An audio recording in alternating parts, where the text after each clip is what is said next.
Bonjour à tous, bienvenue, c'est l'équipe basket, le podcast de la rédaction de l'équipe qui parle basket. C'est Guillaume de Goulet et nous nous retrouvons pour un nouvel épisode, le 6e déjà, pour décortiquer les moindres rebonds de l'actu basket de la balle orange. Ce vendredi, sans surprise, on reste en mode playoff NBA. Je vois d'ailleurs des yeux fatigués, des petites mines autour de moi. Alors on dort un peu la nuit en ce moment les gars ou pas trop ? Non, pas trop. On essaye, un minimum. Une semaine après avoir analysé le tableau des playoffs, donné nos impressions, livré nos pronostics, on va plonger ensemble dans la réalité du terrain. Pour m'accompagner aujourd'hui du beau linge avec, à tout seigneur, tout honneur, le grand Amaury Perdrio, très à l'aise la semaine passée. Hein. Ouais, c'était super première. Salut Amaury. Salut à tous et à toutes. C'est une première pour lui, il est fan des Phoenix Suns, et oui, personne n'est parfait, et de Kobe. Bienvenue à toi Gaëtan Scherer. Salut à tous. Et enfin, on retrouve avec grand plaisir, live from New York, notre correspondant préféré et tout jeune papa, Maxime Mallet. Bonjour et félicitations, Max. Merci et bonjour à la France. Allez, voilà, vous savez tout, on prend une grande inspiration. 3, 2, 1, début du game. Playoff NBA, conférence Est, la série la plus chiante. Toronto-Washington. Toronto qui mène logiquement 2 victoires à 0. Toronto qui, pour la 5e année de suite, est en play-off, une seule finale de conf en 2016, c'était face aux Cavs. Est-ce que les Raptors sont partis pour retourner en finale de conf ? Gaëtan, tu t'y colles ? Ouais, ils ont pas de bol quand même les Raptors, parce que quand ils perdent, on dit qu'ils sont pas bons, et quand ils gagnent, on dit que c'est des séries pas sexy. Ils ont quand même rien pour eux, les pauvres. Ouais, Toronto a le potentiel, il le montre face à une équipe de Washington très faible, pour l'instant. On sent que c'est une équipe des Wizards qui est en manque de rythme, en manque de compétition, en manque de... C'est la plus faible équipe des playoffs, les Wizards. Oui, c'est la plus faible équipe des playoffs. Je pense, ça se joue avec Miami, avec Minnesota. Je pense qu'il y a duel, mais à l'Est, en tout cas, c'est de loin la plus faible. Je pense que John Wall est revenu sur le tard. Ils n'ont pas eu le temps de retrouver la dynamique qui était la leur l'an passé en playoff, où ils étaient vraiment très convaincants. Et face à eux, Toronto, ils font le boulot. DeMar DeRozan fait vraiment de très très gros débuts de play-off, souvent critiqué pour son manque d'adresse et sa capacité à craquer quand il le fallait. Là, non seulement lui tient la baraque, mais en plus, tout ce qui faisait la force de Toronto pendant la saison régulière, le banc rempli d'outsiders inconnus qui tient son rang et qui continue à être excellent et à apporter beaucoup de dynamisme quand il le faut. Kyle Lowry un peu effacé, mais il est dans son rôle. Non, ça tient la baraque, c'est impressionnant. Ils ont normalement un boulevard jusqu'au final de conférence, puisque normalement derrière c'est Cleveland-Indiana, on reparlera après de cette série. Mais normalement ils devraient rester favoris jusqu'en finale de conf. Pour l'instant, c'est du beau boulot. J'ai du mal à avoir un point négatif à dire sur ces Raptors. Amaury, 2 premières victoires assez aisées, hein, 114-106, 130-119 à la maison. Le 3e match, il a lieu à Washington cette nuit, dans la nuit de vendredi à samedi. Est-ce que tout simplement les Wizards, à ton avis, sont capables de prendre au moins un match, de faire durer un peu la série, qu'on a un peu de suspense quand même ? Je pense qu'en fait, c'est pas tant la capacité des Wizards à faire durer la série, mais ce sera un révélateur plus pour Toronto. En fait, je pense qu'on les voit tous presque réussir le sweep, le 4-0, et c'est ça qui sera le révélateur de cette qualification en demi-finale où il faudra sûrement affronter Cleveland. Donc perdre un match contre Washington, voire 2, ce serait quasiment une faute pour Toronto qui n'a pas vécu d'accro sur cette fin de saison, sur ses débuts de play-off. Donc en fait, le vrai révélateur, c'est la demi-finale de conférence, et un autre résultat que 4-0 face à Washington, pour moi, ce serait déjà problématique parce que ça offrirait aux futurs adversaires peut-être des clés pour pouvoir les battre derrière, et on sait que parfois Toronto a eu un mental fragile et friable. Je partage tout à fait l'analyse de Gaëtan sur ce premier tour, il n'y a pas de souci, ça a l'air d'être une formalité, ça tourne bien, ils n'ont pas besoin d'avoir un Kyle Lowry très très bon. Jonas Valanciunas fait ce qu'il faut dans le secteur intérieur. En face, je pense que le réveil est trop tardif, Bradley Beal n'est pas au niveau, et John Wall est arrivé beaucoup trop tard pour pouvoir relancer le jeu pour Washington. Bon, si je vous suis bien, on va avoir droit donc en demi-finale de conf à Toronto-Cleveland. Max, pourtant Indiana a été chercher le premier match sur le parquet des Cavs, une victoire 98-80. Dans le match 2, il a fallu un LeBron exceptionnel, 46 points sur les 100 inscrits par les Cavs pour revenir dans la série, égaliser dans la série. Est-ce que franchement les Cavs peuvent sur la durée ne se reposer que sur LeBron James pour aller au moins jusqu'en finale de conf ? Non, ils peuvent pas se reposer que sur LeBron James, ça c'est sûr. Ils ont besoin de lui un peu comme un détonateur. D'ailleurs, Tyronn Lue lui a demandé de scorer un peu plus après le match 1 où LeBron n'avait pas tenté un seul tir avant la 11e minute. Du coup, il a marqué 16 points en 5 minutes pour commencer le deuxième match. Et malgré ça, Cleveland a eu des difficultés à plier le match. Indiana est revenu et ça s'est joué dans les dernières minutes. Donc non, Cleveland a besoin des autres joueurs. Après, ce que LeBron James a souligné, c'est qu'il y a beaucoup de joueurs qui ont peu d'expérience à ce niveau-là, notamment Clarkson, Larry Nance Jr. qui disputait leur premier playoff, comme Osman, et puis Rodney Hood qui avait disputé que ceux de l'an dernier. Enfin bref, il y a pas mal de joueurs qui découvrent ce niveau-là. Mais ça a été voulu par la direction des Cavs. Ils ont changé leur équipe au moment du All-Star de manière assez spectaculaire. Oui, parce que, comme l'avait dit Kobe Altman, le manager général, il se dirigeait vers une mort lente, et j'ajouterais douloureuse, parce que c'est vrai que ça fonctionnait pas avec des joueurs plus expérimentés. Donc ils n'avaient pas trop le choix, quoi. Je pense qu'ils étaient obligés de changer quelque chose. C'était pour aller vers de la jeunesse. Ça a des avantages, mais là, en début de play-off, ça a pas mal d'inconvénients. À voir si les 2 matchs à Indiana seront forcément révélateurs, parce que c'est les playoffs, c'est à l'extérieur, c'est des matchs à haute intensité. Dans une grosse ambiance. Grosse ambiance à Indianapolis. Oui, le Bankers Fieldhouse est un des endroits qui est assez chaud dans la conférence Est. Donc c'est vrai que c'est un endroit où on pourra évaluer si les jeunes de ces cavaliers sont au niveau, et donc si les Cavs peuvent voir un petit peu plus loin que le deuxième tour. Je pense que cette série, elle est très très loin d'être faite pour Cleveland. Je pense même, je ne sais pas si on peut parler d'Indiana encore en tant que favori, mais ils étaient quand même à un rien de mener 2-0 après avoir joué les 2 matchs à Cleveland, Indiana. Je pense que ça s'est joué à pas grand-chose. Ça s'est notamment joué sur le fait que Oladipo a été gêné par les fautes au match 2. Il est sorti après 62 secondes de jeu, et il a plus joué après pendant le reste du premier quart-temps. C'est pendant ce reste de premier quart-temps que les Cavs ont, pour la première fois vraiment de la série, atomisé Indiana. Qu'est-ce qui s'est passé par la suite quand Oladipo a réussi à revenir en jeu et à relancer un peu le jeu des Pacers, parce que sans lui, le jeu des Pacers, il ressemble à pas grand-chose. C'est Lance Stephenson qui le remplace, il y a de l'énergie, mais c'est n'importe quoi. Quand il revient en jeu, Indiana gagne les 3 quarts-temps suivants.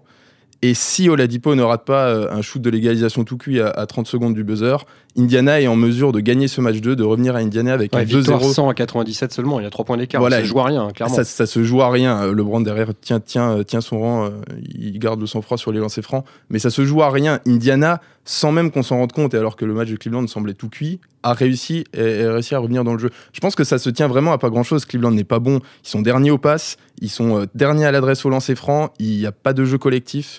Les recrues, comme Maxime le disait tout à l'heure, sont toujours aussi décevantes. Moi, je suis pas loin de voir Indiana pouvoir encore passer et de me les mettre en favori pour la demi-finale de conférence. LeBron James à Cleveland, c'est l'arbre qui cache la forêt, Amaury ? Je partagerai pas, on va dire, cette analyse alarmiste. Je dirais juste que pour l'instant, LeBron n'est pas inquiet. Il le dit lui-même, et je pense que ça déjà, ça doit offrir une garantie au reste du groupe. Après, s'il le dit, juste simplement pour rassurer, ou vraiment est-ce qu'il y croit, je suis plutôt sur cette deuxième alternative.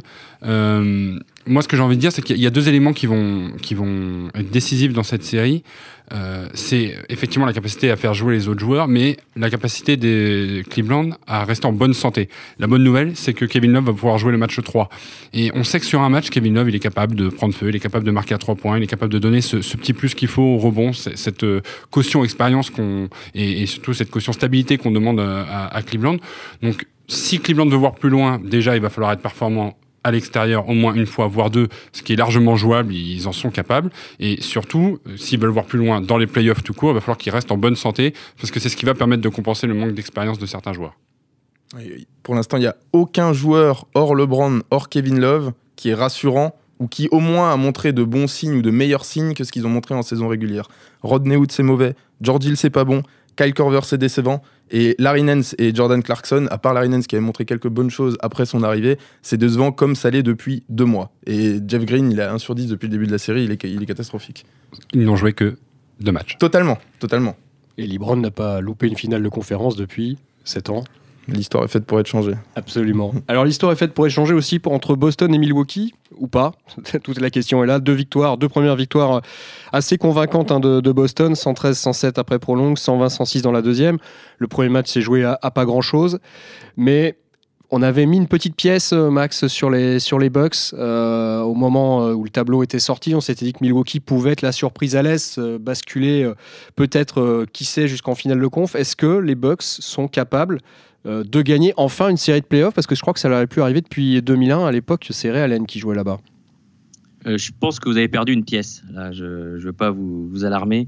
Le problème avec Milwaukee, c'est que Jason Kidd a été viré à mi-saison, qu'ils ont gardé Jay Prunty qui a été un assistant toute sa carrière depuis 2002 et qui est débarqué comme head coach. Et donc c'est vrai que là, sur les 2 premiers matchs de play-off, on a quand même l'impression qu'il y a une petite différence au niveau des coachs et de ce qu'ils sont capables de tirer de leur équipe. Milwaukee a le meilleur joueur de cette série et de très loin avec Giannis Antetokounmpo. Mais après, tout ce qui est au niveau des role players et du coaching, ils n'ont pas forcément les éléments pour renverser les Celtics. C'est en tout cas ce qu'ont montré les 2 premiers matchs. Parce que c'est allé en prolongue sur le premier, mais il a fallu un miracle de Chris Middleton après un premier panier énorme de Terry Rozier. Donc, un shoot incroyable à 5 dixièmes de seconde de la fin, un catch and shoot à 8 mètres ou 9 mètres, je crois, c'est ça? Quasiment 11 mètres en fait. Il est quasiment au milieu du terrain quand il met ce shoot là. Donc moi je pense un 4-0 ou un 4-1 serait pas surprenant, même si ils ont le meilleur joueur de cette série. Amaury, tu avais fait des Bucks l'une de tes équipes phares dans ces playoffs à l'Est. T'es comme Max, du coup, tu changes d'avis tu te ranges à l'avis de Max, plus exactement. J'avais tenté la grosse cote, effectivement, avec Milwaukee. Je les avais donné 4-2, avec cette possibilité de gagner un match à Boston sur les 2 premiers matchs. Je pense que la perte du match 1 en prolongation a fait très très très mal à Milwaukee. Ils sont passés à pas grand chose. Ils arrachent la prolongation. Je pense qu'en prolongation il n'y a pas photo, mais sur ce premier match ils ont montré qu'ils avaient les armes pour rivaliser, même pour être au-dessus. Les avantages se sont alternés dans la rencontre. Du coup, une fois qu'ils perdent ce match 1 après prolongation, le moral est pas là pour le match 2 et c'est plutôt logique de les voir perdre dans la foulée. Je pense qu'ils sont capables de se défendre à domicile. Si ça revient à 2 partout, dans ce cas-là, on se retrouve avec ce fameux match 5 décisif qui va donner une balle de match à une des 2 équipes. Et pourquoi pas aller chercher le match 5 à Boston? Pour ça, et comme l'a dit Maxime, il leur manque un role player. C'est-à-dire que Antetokounmpo et Middleton sont au niveau. Ils vont difficilement pouvoir donner plus, mais il va falloir apporter quelque chose de plus, soit avec Eric Bledsoe, qui est vraiment, lui, pour le coup, pas du tout au niveau. Et sinon, l'autre option à laquelle je pensais, c'était éventuellement Jabari Parker, mais lui aussi, il est un peu méconnaissable depuis le début des playoffs. S'ils arrivent à trouver un 3e larron sur lequel se reposer, je pense que c'est encore possible. Ils peuvent revenir à 2 partout avec 2 matchs à domicile, et ça se jouera au match 5 à Boston.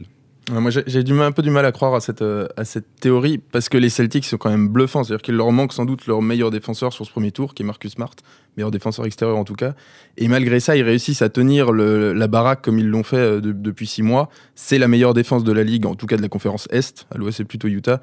C'est la meilleure défense de la conférence, et ils continuent à l'être sur une équipe où quand même offensivement c'est pauvre. C'est l'équipe qui perd le plus de balles depuis le début des playoffs, parce que la défense notamment des Celtics est exceptionnelle. Sur l'homme, on a quand même vu des séquences où Al Horford était capable de tenir Giannis Antetokounmpo. Terry Rozier fait un travail absolument exceptionnel sur Eric Bledsoe en défense. Jason Tatum, c'est ses premiers playoffs, il a le sang-froid, il a déjà fait des actions de grande classe. Dans le match 1, c'est lui qui fait le compte décisif, on l'a un peu oublié avec tous ses shoots, mais il fait un compte décisif sur Malcolm Brogdon. Moi, il me bluffe, je les vois pas en danger sur ce premier tour. Est-ce que les Philadelphia Sixers vous bluffent? Ils mènent 2-1 qu'on face à Miami. C'est la série pour le moment à l'Est qui est la plus avancée. Miami qui a été prendre le match 2 à Philadelphie, qui a relancé un peu cette série. Est-ce que cette série, Max, a un avenir, puisque Joel Embiid est revenu avec un masque, certes, mais il est revenu, et on a vu la diff dans le match 3, notamment gagné par les Sixers 128-108. Est-ce que Miami a les moyens d'arrêter cette équipe jeune et folle qu'est Philadelphie? Je ne sais pas s'il y a un avenir, mais tout le monde a envie qu'elle ait un avenir, cette série, parce que c'est sans doute celle où il y a le plus de provoques entre les joueurs, où on se branche sans cesse. C'est vrai que Joel Embiid est un maître en la matière, donc c'est vrai que je pense que tout le monde signerait pour une série qui va en 7 matchs. Est-ce que c'est possible? J'aurais tendance à croire que Philadelphie a quand même pris le dessus. Il a fallu un match complètement hallucinant de Dwayne Wade au match 2 pour que Miami s'impose. Donc Embiid qui est revenu, comme tu le disais. Ça semble s'orienter plutôt vers Philadelphie. C'est vrai qu'on se heurte un peu au même problème que Milwaukee. Il y a quelques bons joueurs à Miami, mais par exemple, est-ce qu'on peut faire confiance à un Whiteside sur une série de playoffs où il faut un peu se sacrifier pour l'équipe, il faut savoir se taire et baisser la tête quand ça va pas. Non, lui, il ne le fait jamais. Non, il l'ouvre pour assez égoïstement la première occasion venue. Donc, c'est vrai que sur le profil, je pense que Philadelphie va se détacher, mais je ne serais pas contre 7 matchs de cette série avec toutes les provoques que ça peut engendrer. C'est vraiment du basket playoff, quoi, comme ils disent ici. Pour les Sixers, c'est un retour en playoff après 6 ans d'absence. Gaëtan, est-ce que c'est déjà un retour réussi, même si la série face aux Heat n'est pas terminée? Oui, ça ressemble en tout cas à un retour réussi. Disons que tous les voyants sont au vert, en tout cas pour Philadelphie. Il fallait cocher Ben Simmons, c'est coché, il est excellent. Il avait réussi une fin de saison régulière, un dernier mois absolument exceptionnel sans Embiid. Il a continué à tenir cette dynamique sur les 2 premiers matchs sans son pivot. Hier encore, il a montré des choses absolument exceptionnelles au niveau de la qualité de dribble, de la vision de jeu. Donc Ben Simmons s'est coché. Embiid s'est coché. Bon, il joue avec un masque, ça a l'air de le saouler comme pas possible, mais il a quand même fait un gros match et il rentre les shoots qu'il faut hier dans le dernier quart-temps. Les gars qui sont autour, tous les shooters, les Bellinelli, les Redick, les Saric, ils sont tous à plus de 38%, c'est ça, à 3 points. Pour l'instant, c'est coché. Je vois pas ce qui pourrait les embêter, d'autant que Miami, en plus, il y a un truc, je trouve, qu'on ne souligne pas assez, c'est quand même le cas Hassan Whiteside, qui est quand même, je trouve, très problématique. C'est quelqu'un qui dit qu'il est mal utilisé, qui se sent pas bien à Miami, qui a déjà fait des appels du pied dans ce sens-là un peu étrange en cours de saison régulière. C'est quand même pas le meilleur élément qui puisse arriver dans une équipe qui est en train de se battre en plus contre Philadelphie, et Philadelphie qui est une équipe que tout le monde aime. Enfin, on sent qu'il y a un vrai soutien un peu collectif quand on fait un petit tour sur ce que disent les spécialistes, les experts, les suiveurs du basket américain. C'est le vent frais du moment. Exactement, et c'est à juste titre, parce que honnêtement, on n'a pas vu ça depuis un certain temps. Le process est un peu en train d'arriver à son terme, et ça fait assez plaisir à voir, ouais. Bon, le process de l'autre côté du Mississippi dans la conférence Ouest, en ce qui concerne les Warriors, il est déjà effectivement arrivé à son terme. En tout cas, il est en route. Mais avant de s'attaquer à eux, on va attaquer par la première série, tout simplement la plus, a priori, la moins équilibrée, on va dire, entre les Houston Rockets et l'une des équipes les plus faibles. On en parlait tout à l'heure, les Minnesota Timberwolves, qui se sont qualifiés, vous vous en souvenez, sur un dernier match face à Denver. Deux premiers matchs dominé assez facilement par Houston, même si la première victoire était un petit peu plus accrochée, 104-101, 102-82. Amaury, les Wolves, même si les 2 prochains matchs sont terminés à Police, ils n'ont pas beaucoup de chances de mordre dans le mollet des Rockets, non? Non, sauf surprise, ça se termine, ça devrait se terminer en sweep. J'étais le premier à penser qu'éventuellement une qualification sur le tard, sur le dernier match, après prolongation, ça pouvait créer une sorte d'émulation dans un groupe, cet instinct de survie. Mais au final, on se rend compte quasiment que Minnesota, c'est une coquille vide. Il y a pas de jeu collectif, il y a pas de jeu intérieur. On a un Karl Anthony Towns qui est désolant en termes de niveau de jeu. Et en face, on a une équipe qui, par exemple, le match 2 avec James Harden à 2 sur 18 au tir, arrive à coller 20 points à son adversaire. Donc l'écart de niveau est tellement grand que je vois pas comment Minnesota peut arriver à accrocher Houston, qui va avoir la volonté d'aller chercher ce 4-0 le plus rapidement possible, prendre un peu de repos, et c'est reparti pour la deuxième série derrière. Question brutale, Gaëtan, Tom Thibodeau est-il un bon coach? Je pense que c'est un bon tacticien, mais c'est quelqu'un qui est peut-être borné dans un principe de jeu qui ne colle absolument pas à Minnesota aujourd'hui. En tout cas, il a à sa disposition une équipe exceptionnelle en termes de talent. Et jeune en plus, mais qui n'a pour l'instant absolument pas réussi à gérer. Il ne maximise pas les talents. On pourra en parler plus tard. Par exemple, Gentry à New Orleans, c'est quelqu'un qui a réussi à faire ça. Pour l'instant, Thibodeau, c'est le cas inverse. Maintenant, c'est un bon coach. C'est sous ses ordres que Derrick Rose a été MVP. C'est sous ses ordres que Joakim Noah a été le meilleur pivot de la ligue. Il était dans le All-NBA First Team. C'est un très bon coach. Je pense qu'il s'est retrouvé dans une équipe qui ne lui correspond pas et qui a avec lui, malgré tout, des personnalités qui sont peut-être difficiles. Alors, pas difficiles à gérer, mais des joueurs, en tout cas, qu'il est difficile d'amener à leur limite. Je pense qu'un Andrew Wiggins... c'est compliqué quand même, c'est dur. Il n'est pas bon sur ses playoffs. Il n'a pas été bon dans la saison régulière, il n'a pas été convaincant et il ne l'est pas sur ses playoffs. Donc comme en plus on a un Karl Anthony Towns qui a l'air totalement friable, il prend même pas 10 shoots. Ça serait même, si à la limite c'était un problème de maladresse. Il n'a pas l'air très concerné sur ces 2 premiers matchs. Absolument pas, c'est incroyable. Enfin, on peut pas remplacer Minnesota par Denver dans ces playoffs. Moi, si on pouvait juste inverser ce truc, je pense qu'un Denver, s'ils avaient gagné ce dernier match de saison régulière, on aurait droit à une vraie série. Et là pour l'instant, on n'a rien. Max, il y a une vraie déception, effectivement, autour des Wolves qui ne sont pas du tout à la hauteur face aux Rockets, pour toi? Bah oui, c'est vrai que tout le monde attendait de voir un peu cette jeune équipe de l'Ouest qui est un petit peu à un moindre niveau, qui était vu comme le Philadelphie de l'Ouest, au sens où on avait beaucoup de jeunes joueurs et on attendait de retrouver les playoffs depuis un moment. Et puis premier match un petit frisson, et puis après c'est vrai que le soufflet est retombé et les observateurs sont assez déçus par la copie rendue par Minnesota jusque-là. Et c'est vrai qu'on a déjà parlé, vous en avez déjà parlé tous, Karl Anthony Towns, qui est vraiment la déception des déceptions. Jimmy Butler, qui a déjà connu les playoffs et fait plutôt le taf, mais c'est vrai que ceux qui découvrent les playoffs là, le réveil est un petit peu douloureux. Après, je me demande s'il n'y a pas aussi un côté fatigue, hein. C'est une équipe, donc, comme on l'a dit, qui a dû se battre jusqu'au 82e et dernier match, jusqu'à la prolongation du 82e et dernier match. Et on sait que Tom Thibodeau n'est pas économe avec ses joueurs en termes de temps de jeu, d'utilisation. C'est un de ceux qui vraiment va user jusqu'à la corde les mêmes joueurs plutôt que de faire tourner. Donc, il y a la découverte pour certains, la fatigue pour tous. Et voilà, face à une équipe comme Houston, qui a été la meilleure de la Ligue cette saison, ça pardonne pas. Une franchise en revanche qui ne nous déçoit pas, bien au contraire, c'est le Utah Jazz qui a été chercher le deuxième match, hein, OKC, qui a réussi à égaliser après avoir perdu le premier. Max, tu vas partir dans quelques jours à Salt Lake City pour suivre au plus près les exploits, enfin on l'espère en tout cas, de Rudy Gobert. Est-ce que justement Rudy Gobert c'est la clé pour le Jazz, pour surprendre OKC? On a fait du Jazz ici, hein, à la rédac de l'équipe, c'est vrai, l'un de nos favoris pour aller au moins jusqu'en demi-finale de conf. C'est la clé, lui vous dira l'équipe, hein. C'est vrai qu'il y a eu un truc assez marrant après le match 2 où ils se sont imposés. Pour expliquer un petit peu comment ça fonctionne, pendant les playoffs, au niveau des médias, après match, il y a une conférence de presse, ce qui n'est pas le cas en saison régulière. Et en général, les équipes envoient 1, 2, 3 joueurs maximum et en général un par un. Et le Jazz, ils sont venus à 4. Donc il y avait Donovan Mitchell, Derek Favors, Ricky Rubio et Rudy Gobert. Et c'est vrai que c'est assez marquant. Les 4 joueurs majeurs. Voilà, et c'est assez marquant de cette volonté du Jazz d'être en équipe. Quinn Snyder, l'entraîneur, a eu cette phrase magnifique: la force de l'équipe, c'est l'équipe.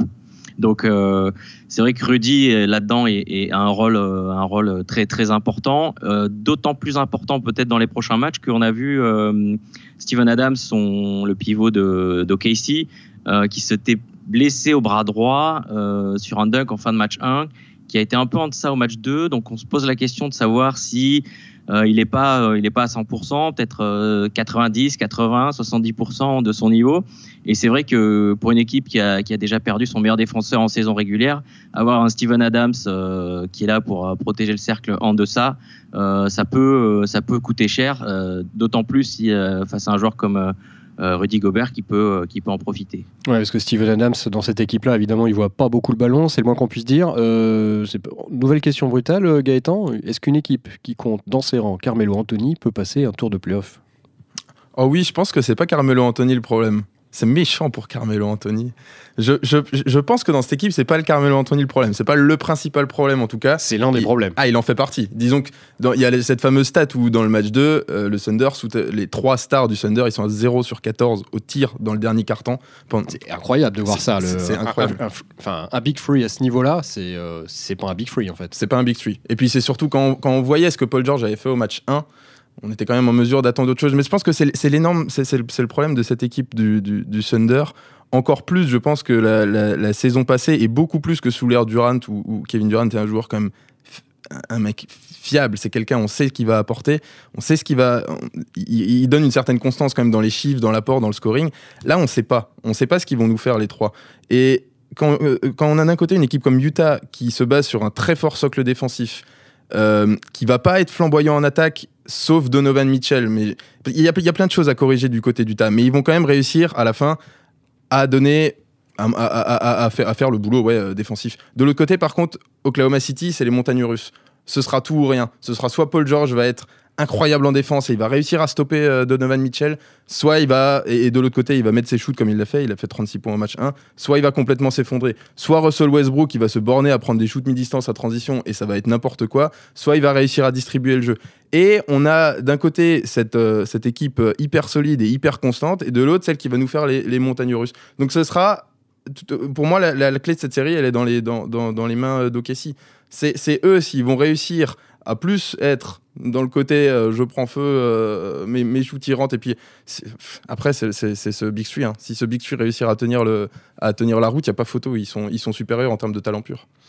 Gaëtan en parlait, Amaury, Donovan Mitchell, c'est le rookie qu'on n'a pas vu venir. Il a été auteur sur les 2 premiers matchs de playoff d'une perf incroyable qui est supérieure, qu'on n'a pas vu depuis 20 ans, supérieur à Michael Jordan. Il a marqué 55 points, 56 je crois, sur les 2 premiers matchs, 55, c'est quasiment du jamais vu. C'est le meneur décomplexé, je pense que c'est le meneur qui fait pas son âge, c'est pas un rookie, il est déjà... On a l'impression qu'il a déjà 3, 4, 5 saisons derrière lui. Il sait comment aborder les matchs, comment les jouer, où sont les faiblesses. Il n'a pas peur d'aller au mastic, il n'a pas peur d'aller au panier. Il est explosif, spectaculaire, et du coup, il emmène avec lui toute son équipe. Il n'a pas hésité à dire en plus de ça que, c'est là où on voit qu'il est encore un peu jeune, c'est qu'il se fait recadrer par les cadres. Alors qu'on a l'impression que c'est lui le leader sur le terrain, mais finalement, il racontait que Rudy Gobert n'avait pas hésité à lui dire que s'il marquait pas ses shoots extérieurs, il fallait qu'il aille à l'intérieur. Et au final, en le faisant, il a porté l'équipe avec lui. Donc, je pense que Utah a une vraie chance. Avec Mitchell, mais au sein de ce collectif où ils s'aident les uns les autres. Et juste pour revenir sur ce que disait Gaëtan au niveau de OKC, je pense qu'il faudrait qu'on arrête de parler du Big Three, en fait. Il faudrait qu'on arrête de parler de Carmelo Anthony. Il faudrait surtout qu'au niveau du coaching staff, on se dise Carmelo Anthony, ça va être 4e roue du carrosse. On se concentre sur Westbrook et Paul George. Eux, ça va à peu près bien faire ce qu'ils font, et on concentre le jeu sur eux deux, et on essaye d'inscrire Carmelo Anthony dans une autre mission qui va être d'aller boucher les trous quand il y a besoin de les boucher. C'est facile de dire ça à quelqu'un comme Carmelo Anthony, qui était l'une des stars de la draft 2003, qui était l'une des big stars de New York. On peut lui dire ça, t'es gentil, mais tu vas juste jouer 5 minutes et mettre les 3 shoots qu'il faut. C'est ce qui pose problème, c'est l'ego du joueur. Maintenant, a priori, double champion olympique. Il sait pourquoi il se bat. Il se bat pour un titre NBA. Donc, à un moment donné, il y a des joueurs qui sont prêts à faire des sacrifices. Est-ce que lui il l'est? J'en suis pas sûr. Et c'est peut-être ce qui va plomber. Il a pas besoin d'être exceptionnel pour que le Thunder soit bon. Il met ses 7-8 shoots par match sans en prendre 20, ça va le faire. Ça va suffire. Le problème, c'est que là, match 2, c'est lui qui prend les shoots dans la dernière minute à 3 points pour essayer de ramener son équipe. Et c'est lui qui les plante. Bon, on suivra ça en tout cas clairement. OKC, Utah, c'est la série la plus indécise, la plus serrée à l'ouest, puisque dans la partie basse du tableau de la conférence ouest, on a déjà quasiment notre affiche de la demi-finale. Golden State mène 3-0 face à San Antonio. New Orleans, la surprise, mène 3-0 face à Portland.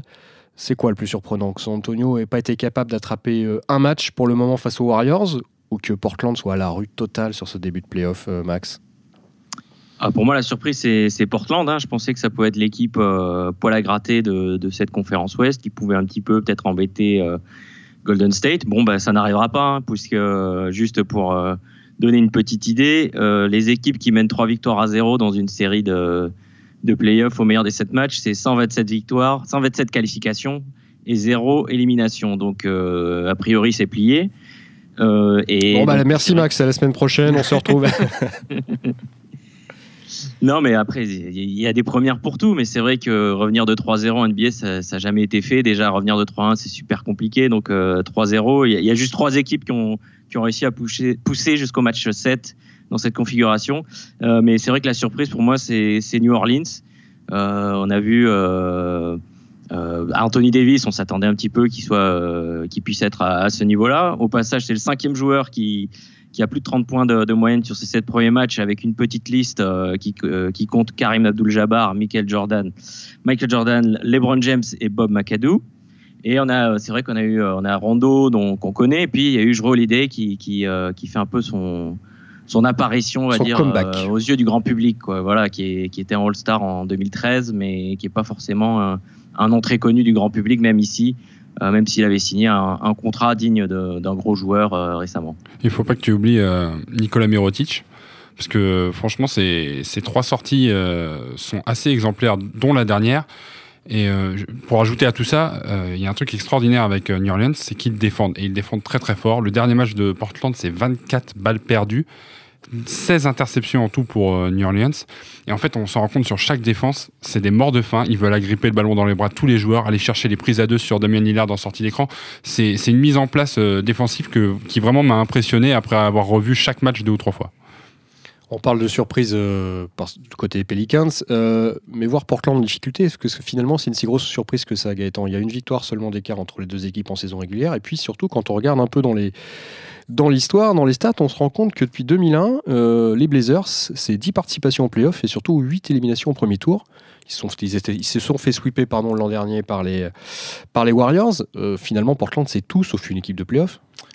En fait, c'est marrant parce que c'est vrai que cette équipe de Portland, dans une certaine mesure, elle peut faire penser à la mauvaise équipe des Raptors qu'on critiquait tellement ces dernières années, qui se repose sur deux arrières. Alors à Toronto, c'était Kyle Lowry et DeRozan où on disait qu'ils s'effondraient à chaque fois dès que... Là, c'est Damian Lillard et CJ McCollum. Et là, c'est Damian Lillard et CJ McCollum. Alors ce qui est étonnant, c'est une demi-surprise, mais ce qui est vraiment étonnant, c'est qu'ils prennent l'eau à ce point.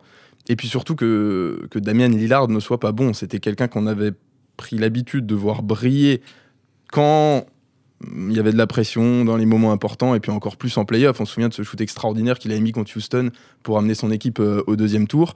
Là, sur les 3 premiers matchs, Damian Lillard, c'est 32% au tir, c'est 5 paires de balles en moyenne, et puis surtout, c'est son pire total de points sur les 5 dernières campagnes de play-off. C'est quelqu'un qui a joué les 5 dernières play-offs. Jamais il n'a été à moins de 20 points de moyenne. Là, il a à peine plus que 18. C'est une énorme déception, et ça montre toutes les failles de cette équipe de Portland qui, au-delà de sa paire d'arrière, n'a pas grand monde. Yusuf Nurkic est très décevant dans le secteur intérieur, et après, derrière, Aminou fait du beau boulot, mais c'est pas Harkless, c'est pas Collins, c'est pas Turner qui vont réussir à rattraper le coup. Donc, c'est une demi-surprise, mais c'est quand même une très lourde déception. Tu parles de la base arrière de Portland, qui est une déception pour toi, mais par contre, sur la base arrière de New Orleans, il y a un joueur qu'on avait peut-être un peu oublié, un petit peu enterré, qui a été un des meneurs stars, le meneur star de Boston, Rajon Rondo, qui est le meilleur passeur depuis le début de ses playoffs, et puis qui a l'air surtout en forme, Amaury, non? Il ne faut pas oublier qu'à l'époque de Boston, il avait failli finir une saison régulière en triple-double de moyenne, avant qu'on parle de Westbrook et tout ça. Et ce qui est vraiment très satisfaisant du côté de New Orleans, c'est qu'on connaît la propension qu'avait Rajon Rondo à critiquer ses entraîneurs, à estimer qu'il connaissait mieux le basket qu'eux.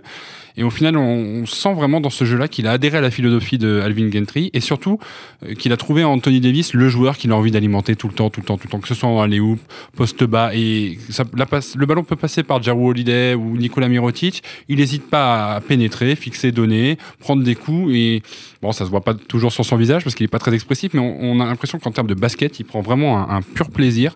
Et on retrouve le Rajon Rondo de l'époque Boston. Et je pense que c'est, avec Anthony Davis, un des joueurs majeurs de New Orleans qui leur permettra éventuellement d'ambitionner de sortir Golden State en demi-finale. C'est une grosse cote, ça, les Pelicans qui sortiraient les Warriors. Max, c'est quelque chose d'envisageable selon toi? Je vais attendre. Les Warriors, toujours privés de Stephen Curry, faut le rappeler quand même. Oui, mais bon, toujours avec Kevin Durant, Draymond Green, Klay Thompson. Et en plus, sur le passé, les Warriors s'en sont plutôt bien sortis face aux Pelicans quand ils se sont croisés. Ça leur convient plutôt pas mal. Non, j'ai du mal à les voir vraiment inquiéter les Warriors dans l'état actuel. Peut-être qu'après 1 ou 2 matchs, je changerai d'avis. Mais je voulais revenir sur Mirotic. Il y a un petit truc. Ceux qui vont se mettre à regarder peut-être les matchs entre Portland et New Orleans, si vous cherchez Mirotic, il a plus la barbe maintenant. Il a perdu sa barbe et d'ailleurs il est invaincu depuis qu'il a rasé sa barbe. Donc c'est peut-être ça la clé pour les Pelicans. Il est moins barbant, quoi, c'est ce que tu veux nous dire. Moins barbant, il se barbe moins qu'à Chicago, ça c'est sûr. Bon, est-ce que le jeu en parlant de barbant, est-ce que le jeu des Spurs, lui, est barbant, terminé? On avait fait un podcast spécial Spurs, on s'était dit est-ce que les Spurs sont-ils finis? On s'était dit oui, finalement ils se sont qualifiés en play-off. Bon, finalement, c'était le dernier run, cette qualif en play-off, vivement la saison prochaine pour eux, non? Ah oui, clairement. On en vient à espérer que le sweep arrive très vite, qu'on arrive au bout de cette série et qu'on n'en parle plus. Ils sont à la rue.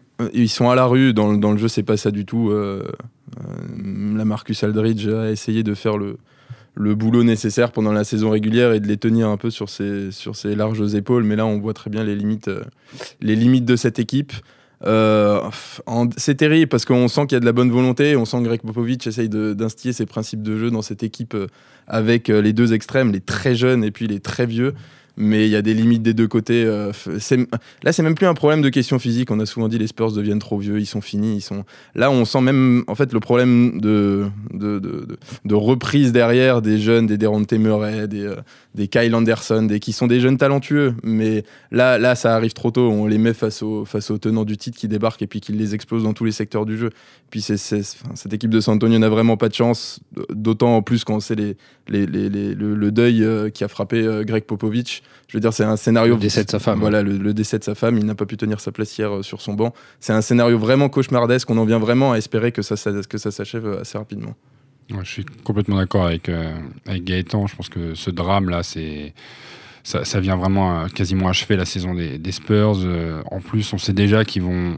Après la fin des playoffs, ils vont devoir négocier le départ de Kawhi Leonard. Oui, autour de l'éventuel départ de Kawhi Leonard. Alors, on est en train de spéculer, mais on se demande si c'est pas une si mauvaise idée que ça, parce qu'on sait pas dans quel état on va le récupérer. Il a déjà montré qu'il était prêt à aller contre l'avis de sa franchise et des médecins. Si on revient sur le jeu, je pense que c'était tellement stéréotypé face aux Warriors qu'il n'y avait rien à espérer. C'est donner la balle à Aldridge et s'il peut rien faire, tout le monde attend autour du ballon et puis si le ballon sort, on shoot à 3 points. Résultat, leur réussite à 3 points, elle est indigente. Ils n'ont pas marqué un tir de loin et face à deux gars comme Kevin Durant et Klay Thompson, il n'y a même pas besoin de Stephen Curry pour venir sauver un ou deux matchs. Donc effectivement, autant prendre 4-0, se mettre à travailler pour la saison prochaine, essayer de voir ce qu'on fait avec Kawhi Leonard parce que au final, le flou est total. Et puis, il n'y a pas vraiment de regret à avoir. Déjà, la qualification pour les playoffs, elle s'est jouée à pas grand-chose. Au final, moi, j'en reviens même à me demander s'il n'aurait pas fallu tanker un tout petit peu pour s'éviter ces phases finales et voir l'avenir pour plus tard. Bon, en tout cas, merci messieurs, vous n'avez pas tanké ce podcast, c'était remarquable. Gaëtan, merci. Amaury, merci. Max, merci. Bon voyage chez les Mormons à Salt Lake City, on te lira avec impatience. Reste pas trop longtemps là-bas quand même, hein, il fait chaud. Et puis on se dit à la semaine prochaine. À la semaine prochaine. Salut tout le monde. À la semaine prochaine.